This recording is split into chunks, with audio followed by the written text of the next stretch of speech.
Hashtag futurereview.com, and everything, every panel up here will have a hashtag for you to share with your friends. Thank you.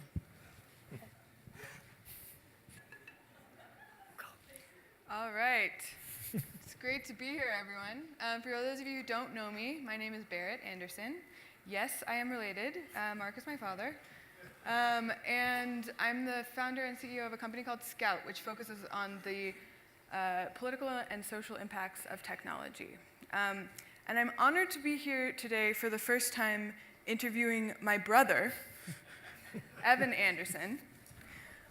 So in addition to being my brother, he's also the CEO of INVNT IP, which is a private consortium of global companies actively fighting nation-sponsored intellectual property theft.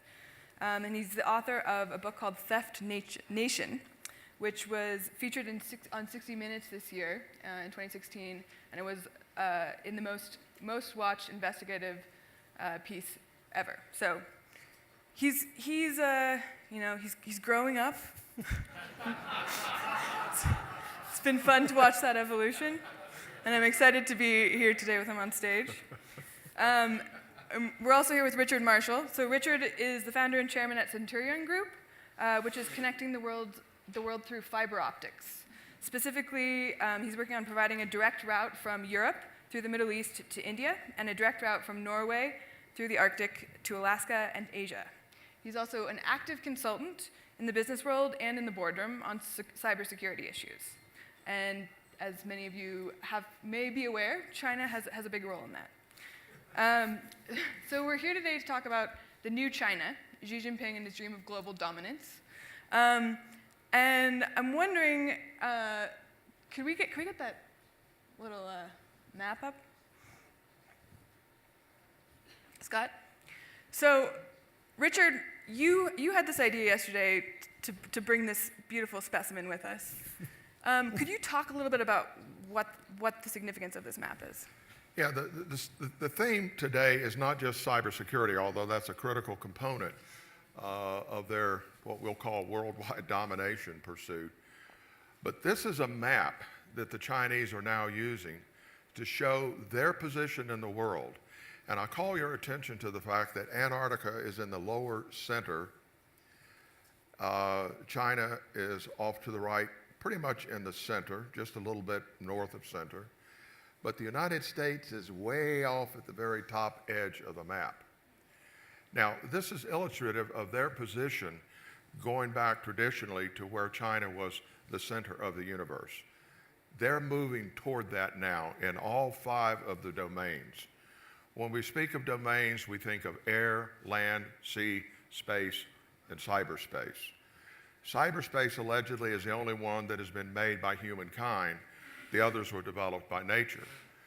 But China is very aggressively modifying those environments to pursue their geopolitical needs. For example, in addition to taking care of the cow's tongue, which is the area associated with the South China Sea, and building islands there so that they can expand their territorial claims, they are also sending their surface navy to the northern part in the Arctic Circle. The Chinese have more icebreakers than the United States. Now, the last time I was in China, I didn't see any ice floes in the South China Sea. But in discussing with the Chinese and the Russians, although they're not collaborating on this particular project, with the subsea cable from Norway through Russian waters, with the permission of the Russian government, of course, to China. China is very interested in being part of the Arctic Council. Now look at the map. Is China bordering anything that is covered with ice? No. But they're very interested in that power projection. They're doing a tremendous amount of work in Antarctica. And in that regard, I would suggest this book, China as a Polar Great Power. That's what they're looking to be, not just in the polar regions, but all over the world. So they're modifying the sea for their benefit. Air. Some of the newest aircraft in the world have been stolen, the plans from the United States and you're an expert on that because I think you brought that to the government's attention a couple of years ago. Some of the newest aircraft look just like ours, and I'm sure it's just a coincidence. Same thing with space projects. They have interesting satellites that are focused primarily only on military missions, and they're pushing the edge of the technological envelope in that area. But it's not original technology. It's technology that they have borrowed from other nations, particularly the United States. And they're using traditional espionage methods as well as cyber espionage, and we'll talk more about that later, I'm sure. Their biggest push, however, is in the cyber field. And Yeah, we're going to come back to that in a minute. Yeah. But that. I'm a recovering A personality, so she knows she needs to guide me here. So I want to start off by talking about China domestically. So Evan, in the last year, we've seen basically the virtual removal of Western media from China, right? Alongside, there's been this sudden crackdown on capital controls, which has decreased direct investment in U.S. real estate by 87% in just the first 6 months of this year. We've seen the censure and surveillance of Chinese citizens through a system called Sesame Credit, which basically tracks their social and online movements to determine whether or not they can do things like travel around the country. And China and Russia are apparently co-creating a robot army, so we'll come back to that in a minute. But I think that all of this is really encapsulated in this tension that I've seen. So Xi recently threw a Chinese citizen in jail for 4 years for referring to him in WeChat, which is their online messaging system, as the Xi dumpling Xi. Dumpling Xi. Now, on the other hand, his government is actively promoting his image as a panda, because a panda is very friendly and cuddly.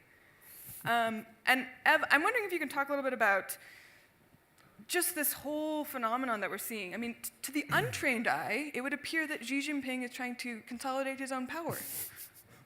Yeah, and there's been debate about that. Honestly, I'm not sure why. I think most of that debate is over now.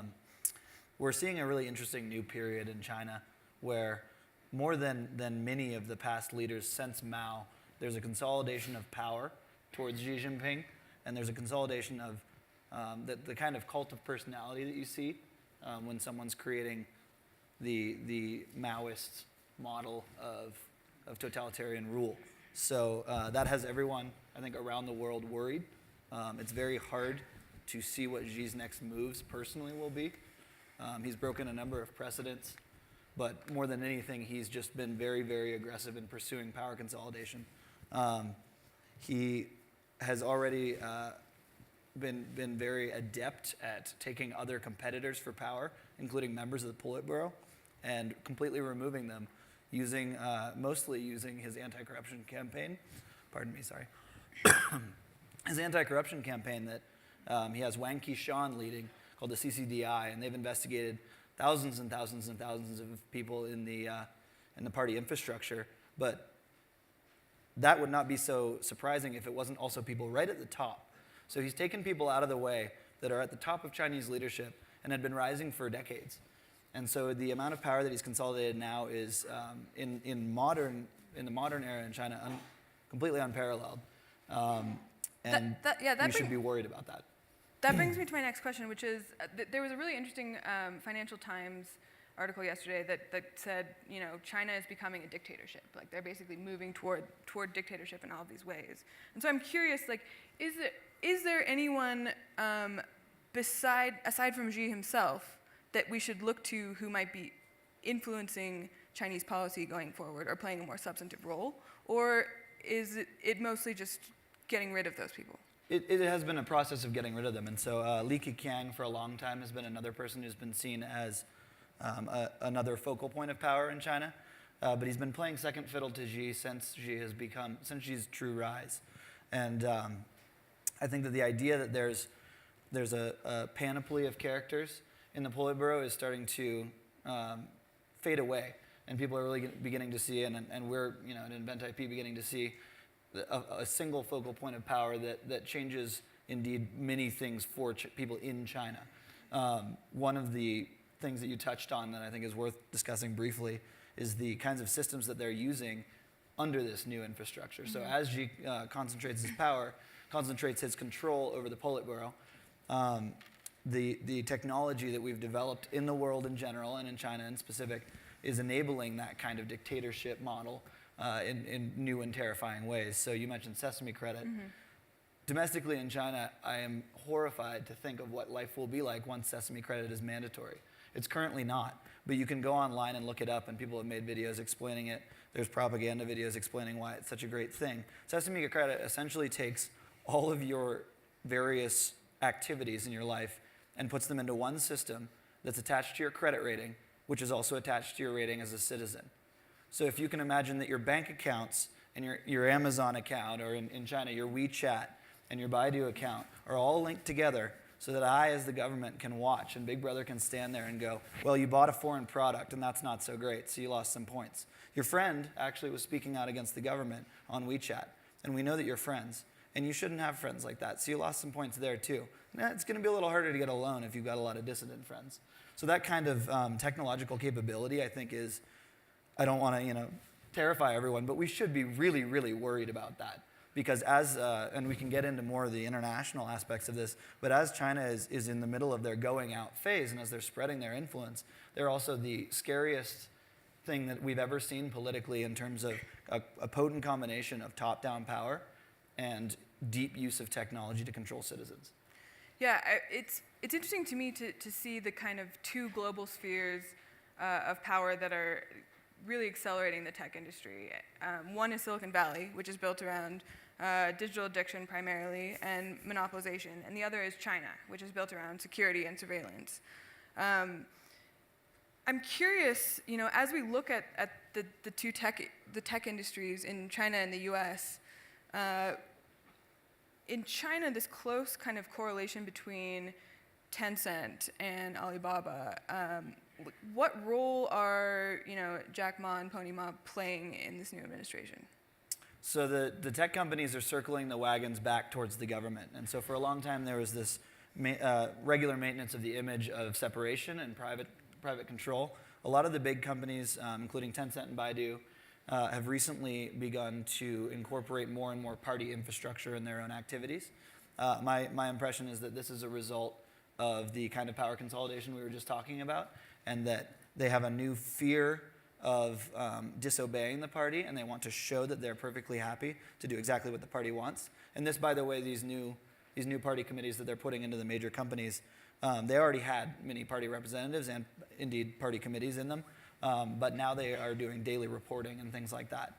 So it's just that much more closely aligned with what the party wants. And I think the other side of that coin is that the government itself is not as afraid as it used to be of losing foreign approval, and they don't consider that to be as important as it was in the past. So maintaining that image of privatization is not as critical as it used to be to them.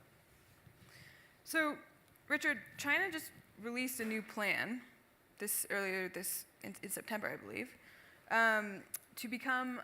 It really outlines their strategy for becoming what they call a cyber superpower. And I'm curious, it was released under the auspices of a brand new group in China, which is the Cyberspace Administration of China. Two questions here. What should we take this new group, the creation of this new group, to mean? And can you talk us through the structure of their strategy? Well, this serves as a technical point associated with the centralization theory that you're talking about. What she's referring to is a report that I was able to receive openly that was a translation of a document from the proposed 19th meeting of the council. And it's the prelude that's going to be presented to their 5th annual review associated when they bring other nations in associated with the internet. And they basically describe 4 thrusts. Now, I find it interesting that the Chinese phrase is translated as to thrust, because that sounds a little aggressive. But maybe I'm just paranoid. No, I am paranoid. So the four thrusts are going to sound very familiar to you because they basically mirror what the United States is doing, but there's a Machiavellian twist. So let's go through them one by one. The Chinese want to control the internet. Now that sounds like a laudable objective, but they want to control the content of the internet. Now you could argue that the United States... Just to be clear, you're talking about their internet or internet their globally? internet on this particular point, but you're getting everybody excited for the fifth point, which is okay. You know, spoiler alert, as it were. The United States is very interested in internet content because we still believe that it's a good idea to share information and not sanitize the information, not give a single message, have many messages so that we can have a competition for ideas. This is not just true in the United States, but this is true worldwide in terms of our application. The Chinese are not interested in that. They're interested in controlling the content, and part of the way they do that is through the Great Wall of China, which is associated Firewall. not with the firewall. I'm drawing the comparison. That's okay. You can tell. The You can tell we Andersons are didn't just rehearse spoiling all of your. And so when I was in China recently with a trade delegation, I cautioned everyone, don't take any phone that you want to continue to use or any computer equipment. You know, just take equipment that's going to be burned. Because as soon as you go through customs, they're going to enter your systems and control it. They want to control what is being said in their country, what is coming into their country. So there's that dissonance. The second thing that they are focusing on, oddly enough, is they want to be able to protect their critical infrastructure. Now that sounds very benign. We want to protect our critical infrastructure as well. But here's the difference in the application. In the United States, the critical infrastructure is owned by the private sector, anywhere between 85 and 95%, depending on whose story you read. In China, all of the critical infrastructure is owned by the government. So it's very easy, focusing again on your central authority, to tell everyone what to do and how to protect their critical infrastructure. Now, hang on to that point because that's going to be important for the next point I want to discuss. The United States cannot dictate to the private sector what you need to do to protect your critical infrastructure. If that were the case, a lot of the critical infrastructure would still not be using Windows, early versions, Windows 97, to control their infrastructure. Scary, but true. So the Chinese are very interested in improving their technology so that they can manage the content, so that they can also protect their critical infrastructure. They want to be able to protect and further advance their hardware development, and they want to be able to advance their software development. Now, those of you like me who are a fan of Evan are very much aware that the Chinese have a demonstrated propensity to steal technology through cyber means. So when their objective is to have a domestic industry to protect their cyber environment, it's not so much that they're developing it on their own as they are, may I use the word stealing? I'm fine with it. Confiscating, et cetera. And that's a truism, and that's something that we need to be concerned about because they're going to be in a better position through stealing our technology to protect their critical infrastructure then we're going to be available even using more advanced technology to protect our critical infrastructure because we have a democracy rather than a top-down leadership position. Now, all of that serves as a prelude to what they want to do in the world. They want to be a cyber superpower just as they view the United States to be a cyber superpower. So they're taking all four of those elements, but then they're adding a nuance to it. And that nuance is we want to have more control, more influence over the international regulation of the internet. That is pretty scary to those of us who've been doing any thinking about it. You know, the Western world, and I realize that's a pejorative term for some, but let's just say the United States, and you can pick on me later, are very interested in the open sharing of ideas, open source to a certain extent, being able to have that information readily available. The Chinese are not. And when we give up the domain, as we have given up our authority over controlling the internet on the domain service naming, the Chinese, the Brazilians, the Algerians, and one other country that escapes me but is a surprising country, are very interested in taking over that control and managing, running, ruining the system for us. So those are the things that we need to be concerned about. And just me talking about it is not enough. We have to do more than just talk about it. We have to be aware of what they're trying to do, and we have to set up certain protection mechanisms. So let's fast forward a little bit and imagine we're 5 years from now. In what you see as China's ultimate goals for internet globally. All right, this is not my view. This is what the Chinese are telling us. Right. Okay. But I'm about to ask you your view, so just bear with me for 1 second. If we are to play this out and imagine that they're successful in their plans, what kind of an internet are we actually looking at? Well, clearly it won't be the internet internationally that we know now. It might be the same that we know now in the United States, but it's going to be a lot more narrowly drawn. We're not going to be able to share a lot of concepts associated with democracy, which the United States really likes to push for obvious reasons. Instead, you're going to have totalitarian states, China among them, probably in the lead, saying this is the way you need to organize your government. This is the things you need to do to counter the American presence. And we've already seen over the last few years the lack of American leadership on the world stage, good, bad, or indifferent. It has consequences. And that vacuum is being filled in large measure by China. Now, let me give you an example associated with the project in the north with the cyber, the undersea cable. The technology is all US based, but in discussion with China, there are two individuals that are very interested in making major financial contributions. Huawei is one, and when you think of Huawei, I want you to think of Kaspersky. All of us know what Kaspersky has done recently. I mean, it's been in the news, it's openly discussed.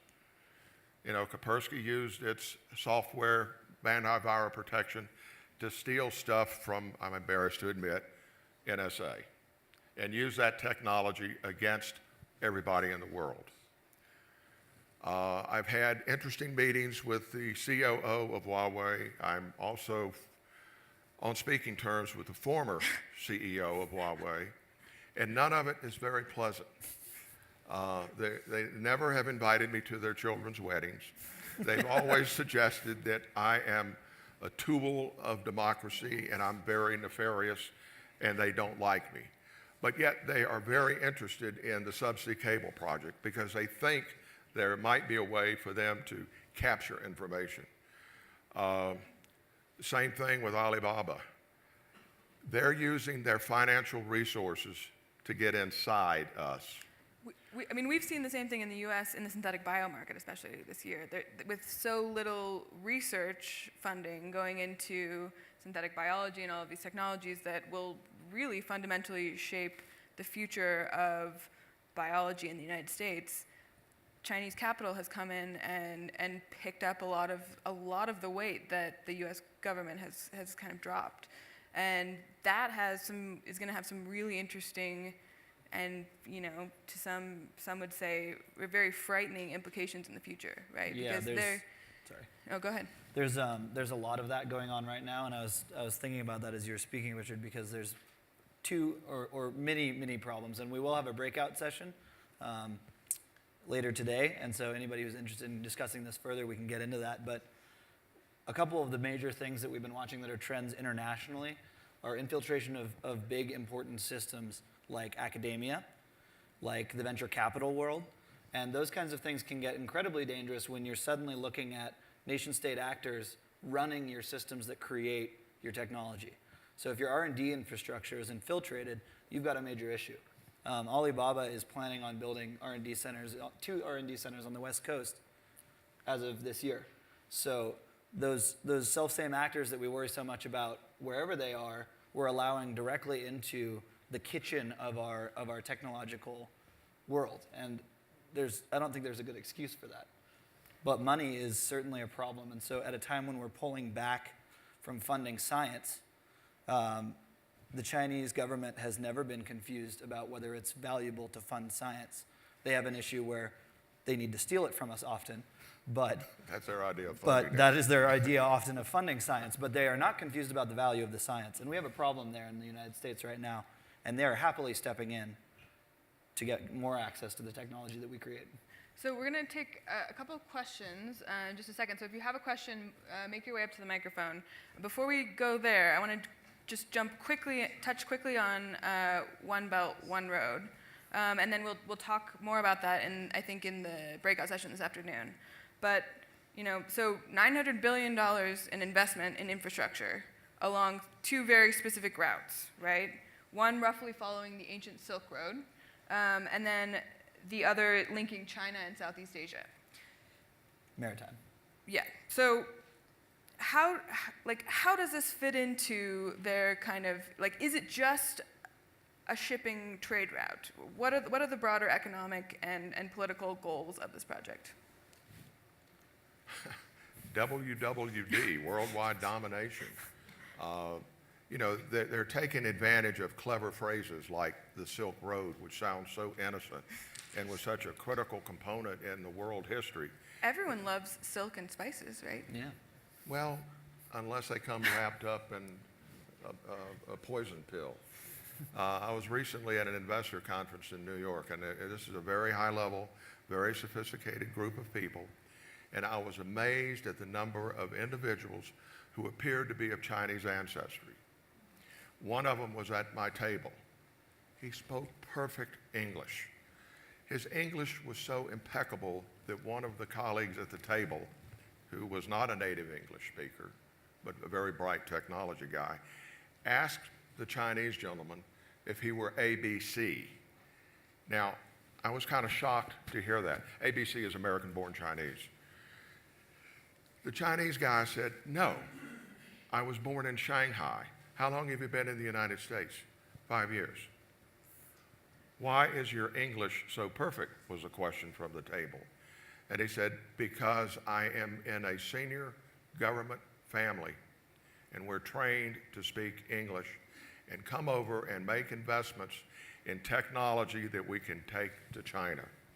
I mean, he didn't pretend to any other way. He just basically said, "I'm here to buy your technology," and it didn't make any difference. I mean, it was medical technology that he was interested in, cyber technology, but his main focus was medical.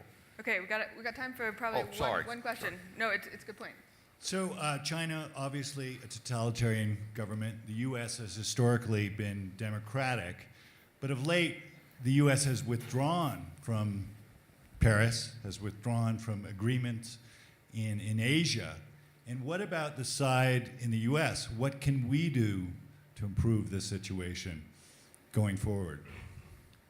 I think there's 2 main things that we need to see, and I'll try to be incredibly brief. One, we need to be more participatory, so we need to, as citizens of the United States, as citizens of the Western world, agree and continue to agree that we care about international issues, and that we're willing to put ourselves out there to protect other people's democratic rights, to defend democracy in the world, and that's a major issue right now with Russia as well. And two, internally, we need to be more secure. So we need to be less naive. We've had a very nice brief period where we were able to share information and work with people from many different nations with no threat. That's over. So we need to be a little bit more guarded and a little bit less bright-eyed about the world. And that doesn't have to be a sad thing. It can be just a responsibility thing. Let me have 10 seconds. Okay, but Richard, what you were saying earlier, I think this is very important because the big thing that's going to allow us to actually respond to and react to this is the cooperation of government and private companies. More importantly than that, we all need to take cybersecurity seriously. It's not an afterthought. It's not something you build in later. We need to rebuild the internet so that it's more secure. And I realize that's wishful thinking. The second thing, more directly to your question, lobby the living hell out of your Congress. Now, having said that, and having been a lobbyist, it does work if you bug them enough. And I'm also aware, and this has gotten me into trouble in Washington when I've said Congress is well known for doing two things, nothing and overreacting. Let's give them an opportunity to overreact to help protect us. All right, we're out of time. Thanks, All guys. right.